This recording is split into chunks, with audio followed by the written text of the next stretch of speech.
अस्सलाम वालेकुम दोस्तों, अगर आईपीओएस सॉफ्टवेयर के अंदर आपने अपने स्टोर का ग्रॉस मार्जिन देखना है या नेट प्रॉफिट देखना है या उसको डे टू डे उसके रिपोर्ट्स को सेल और कास्ट के कॉम्बिनेशन को चेक करना है, तो वो आपने किस तरह चेक करना है। आज की इस वीडियो के अंदर मैं इसी चीज़ को कवर करूंगा जिसका नाम है gross margin and net profit detail. तो इसके लिए आपने रिपोर्ट्स के अंदर आना है, स्टॉक पोजीशन के अंदर आना है और यहाँ पे आपको ग्रॉस मार्जिन के नाम से मेन्यू मिलेगा, इसके ऊपर आपने क्लिक करना है। यहाँ पे ये फॉर्म आपके पास खुलेगा, काफ़ी सारे इसके अंदर रिपोर्ट्स हैं, मुख्तलिफ कैटेगरीज के हिसाब से, मुख्तलिफ कम्बिनेशन के हिसाब से ये रिपोर्ट्स आपको मिलेंगे। जो मेन रिपोर्ट्स हैं वो मैं आपको बता देता हूँ। उसमें सबसे पहले ये है कि स्टार्टिंग डेट आपने किस डेट से किस डेट तक देखना है। सपोज करें मैं कहता हूँ जी यकम से लेके 16 मई तक मैंने ये रिपोर्ट देखनी है और एक ही लाइन के अंदर देखनी है। एक ही लाइन से मुराद ये है कि टोटल कास्ट कितनी है, टोटल सेल कितनी है और ग्रॉस मार्जिन कितना है और नीचे मेरे एक्सपेंस कितने हुए। तो ये बेसिकली आपकी रिपोर्ट है। यहाँ पे आपको आएगी सेल अमाउंट इतनी है, कास्ट अमाउंट इतनी है, आपका ग्रॉस मार्जिन इतना था, उसकी परसेंटेज बनती थी, ग्रॉस की परसेंटेज बनती थी इतनी 10,081 बनती। इसके बाद ये जितने आपने एक्सपेंस किए ये उनमें से मार्जिन में से, क्योंकि आपका टोटल मार्जिन था 47,701 रुपये, ये आपके सारे एक्सपेंस लेस हो रहे हैं। जिसके बाद ये जो आपका मार्जिन है ये माइनस के अंदर चला गया है और ये आपको माइनस में चला गया, इतना आपको लॉस हो गया। तो डिस्काउंट आपने कितना दिया वो आ गया और ये आपके एक्सपेंस की डिटेल होगी। इनकम के अंदर इनकम कास्ट का बटन दबाएंगे तो यहाँ पे आपका जो मार्जिन है वो ज्यादा आएगा। एक चीज आपने ध्यान में रखिएगा कि जो मार्जिन की रिपोर्टिंग होती है वो दो तरह से होती है। इसकी जो परसेंटेज हम मालूम करें सेल अमाउंट के साथ तो वो क्या बनती है, और अगर इसकी कास्ट अमाउंट के साथ करें तो वो क्या बनती है। जब कास्ट अमाउंट के ऊपर करेंगे तो आपका परसेंटेज आपकी ज्यादा आ जाएगी, क्योंकि ये ज्यादा है 441 और ये 393, इसलिए ये 12 है, दूसरे में आपको 11 है। जो पहली वाली रिपोर्ट थी वो सेल अमाउंट के ऊपर परसेंटेज कैलकुलेट कर रही थी और ये जो कास्ट वाली है वो इस अमाउंट के ऊपर कर रही है। बाकी सारे के सारे पैरामीटर्स वही हैं, सिर्फ आपको यहाँ पे ये फर्क होगा। अब यहाँ पे आप देखिएगा कि इसमें एक तो डिटेल आ गई और बाकी नीचे यहाँ पे ये सारी डिटेल आ रही है। तो आप ये कहते हैं मुझे इस तरह नहीं चाहिए, मुझे डे टू डे चाहिए। तो डे टू डे में भी हमारे पास फिर दो रिपोर्ट्स हैं। समरी सेल है, सेल के ऊपर अगर मार्जिन देखना है तो यहाँ पे आप देख लीजिएगा कि ये आपकी डेट आ गई, दिन आ गया, उसका कस्टमर कितने आए, क्वांटिटी कितनी है, sale amount, cost amount, margin कितना, प्रॉफिट एंड लॉस की परसेंटेज क्या है। ये इसकी आ रही है 14.52 आ रही है सेल के ऊपर। इसी को अगर मैं कास्ट के ऊपर देखना चाहूँ तो ये 14 से बढ़ के तो 16 हो गई है। तो ये आपकी डेट वाइज मार्जिन की रिपोर्ट है। अच्छा, मैं कहता हूं कि मुझे किसी एक आइटम के ऊपर चाहिए, तो एक आइटम को भी मैं कर सकता हूं कि इस एक आइटम को मैंने देखना है। मैंने यहां से लोड का बटन दबाना है और यहाँ पे मेरे पास आइटम की लिस्ट आ जाएगी। ये थोड़ा सा टाइम लगाएगा, आपके आइटम्स के ऊपर डिपेंड करता है कि वो कितने हैं। तो यहाँ से कोई भी एक आइटम मैं सिलेक्ट करता हूँ और यही वाला आइटम मैं दे देता हूँ एंड में भी, और यहाँ से मैं सेल का बटन दबाता हूँ, ओके का बटन दबाता हूँ, तो ये आइटम सेल हुआ ही नहीं है। मैं इसको और पीछे कर देता हूँ डेट ताकि ये रिकॉर्ड में आए। तो ये एक आइटम सेल हुआ है, टोटल क्वांटिटी है 12, सेल अमाउंट ये बनती है, कास्ट अमाउंट ये, मार्जिन ये, प्रॉफिट एंड लॉस है, और इस आइटम के ऊपर जो डिस्काउंट का शेयर बनता है वो 273 रुपीज़ इसके ऊपर डिस्काउंट आपने दिया हुआ है।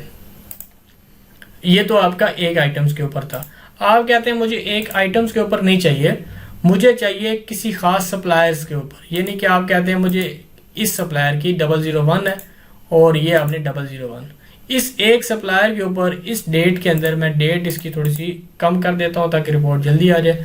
सेल के ऊपर मैंने रिपोर्ट लेनी है तो ये इस एक सप्लायर की ये आपके सामने रिपोर्ट सारी डिटेल आ जाएगी। अगर मैंने कोई सप्लायर सिलेक्ट नहीं करना लेकिन रिपोर्ट मुझे चाहिए सप्लायर वाइज चाहिए तो मैंने यहाँ पे सप्लायर वाले पे क्लिक कर लेना है। ये एक सप्लायर आ जाएगा, फिर ये दूसरा आ जाएगा, इसी तरह ये सारे के सारे सप्लायर लिस्ट आ जाएगी। जो भी सप्लायर खत्म होगा उसके आइटम्स की डिटेल और ये बाकी उसकी डिटेल आ जाएगी। इसी के अंदर समरी है और ये कास्ट के ऊपर ये आप देख सकते हैं। आपने कैटेगरी वाइज देखना है कि किसी एक कैटेगरी का देखना है तो आपने यहाँ पे कैटेगरी सिलेक्ट कर लेनी है और यहाँ से सेल का बटन दबा लेना है। ये सिर्फ एक शुगर का आएगा। और इसी तरह आप कहते हैं नहीं मुझे एक कैटेगरी का नहीं सारी कैटेगरीज का आ जाए तो सेल के बजाय मैं अभी समरी आपको दबा देता हूं ताकि ये भी फॉर्मेट आपको सामने आ जाए। तो इसमें एक ही पेज के ऊपर एक ही लाइन में एक आपकी सामने आ जाएगी को टोटल क्वांटिटी आ जाएगी, sale amount, cost amount, margin और परसेंटेज आ जाएगी। एक ही लाइन में तमाम की तमाम आपके कैटेगरीज आ जाएंगे और आखिरी पे जाएंगे तो ये उसका सम हो जाएगा सारा।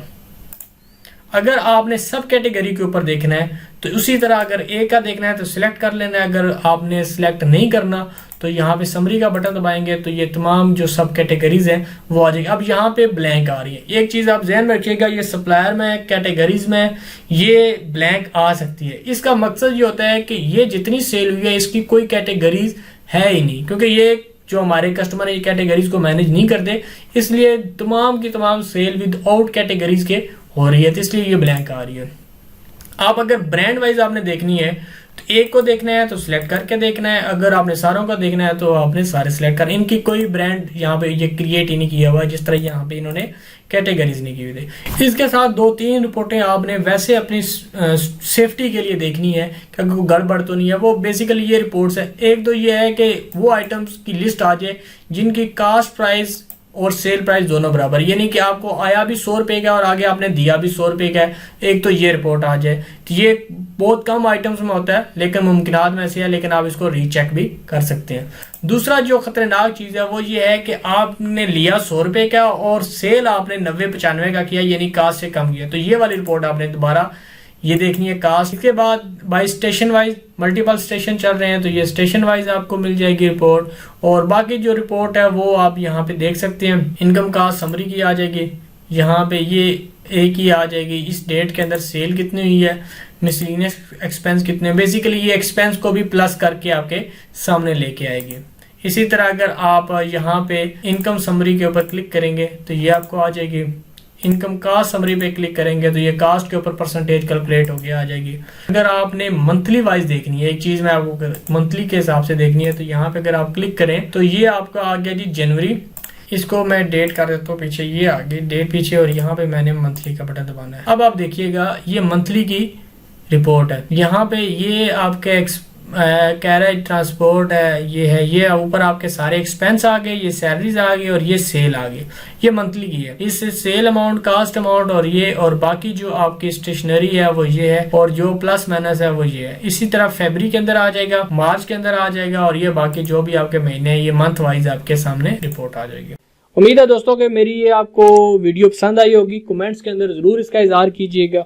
अल्लाह आपका आमीन नासिर हो। अल्लाह हाफिज।